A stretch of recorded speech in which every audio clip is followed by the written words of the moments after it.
বড়মার ডাকে সকলে মিলে চললাম বড়মার মন্দিরে।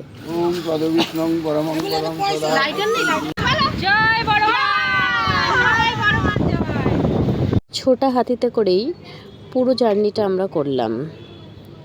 আমরা গাড়ি থেকে নেমে পড়েছি, মিষ্টি ফুল ডালা সব নিয়ে নিয়েছি। এবারে যাবো পুজো দিতে মায়ের কাছে। চলো যাওয়া যাক। এখন হাঁটছি আমরা রাস্তা দিয়ে, চলো যাওয়া যাক। অবশেষে মন্দিরের কাছে পৌঁছাতে পেরেছি, মনে এক আলাদাই শান্তি। চলে এসেছি মন্দিরের কাছে। চলে এবার লাইনে দাঁড়াবো।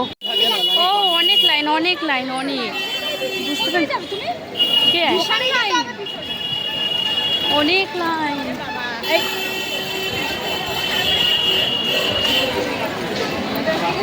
তো অনেক মন্দিরের থেকে অনেকটা দূরে চলে এসেছি।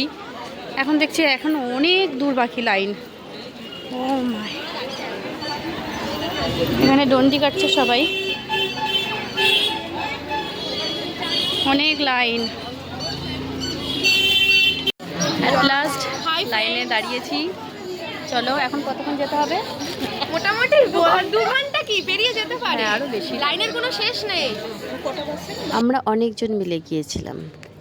পরে যদি আর সময় না হয়, তাই সকলে যখন লাইনে দাঁড়িয়েছিল আমি লাইন থেকে একটু বেরিয়ে গিয়েছিলাম। প্রথমবার মায়ের মন্দিরে গিয়েছি, তাই জন্য কিছু জিনিস কিনে নিয়েছিলাম।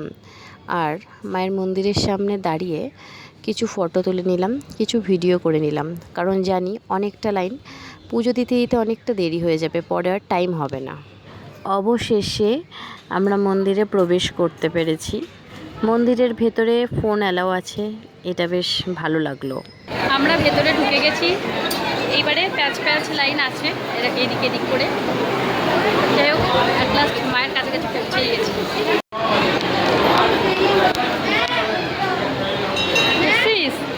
তো দিয়েছে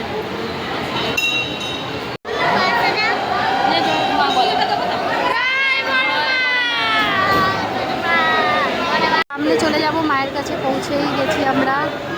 এই যে মায়ের মূর্তি, আমাদের মা, জয় মা। সামনে গিয়ে অবশ্যই দেখাবো, একদম কাছে এসে গেছি।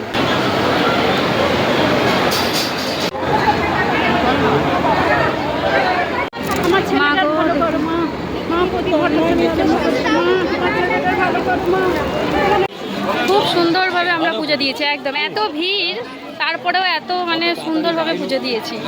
তাড়াতাড়ি গেছে আর সবার কথা শুনে পুজো দিচ্ছে, কোনো তাড়াহুড়ো নেই। নৈহাটি গঙ্গার ঘাট।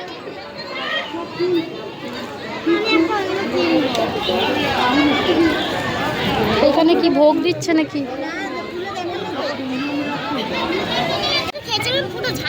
পুজো তো দেওয়া হয়ে গেছে, এখন ভোগ খাচ্ছি আমরা।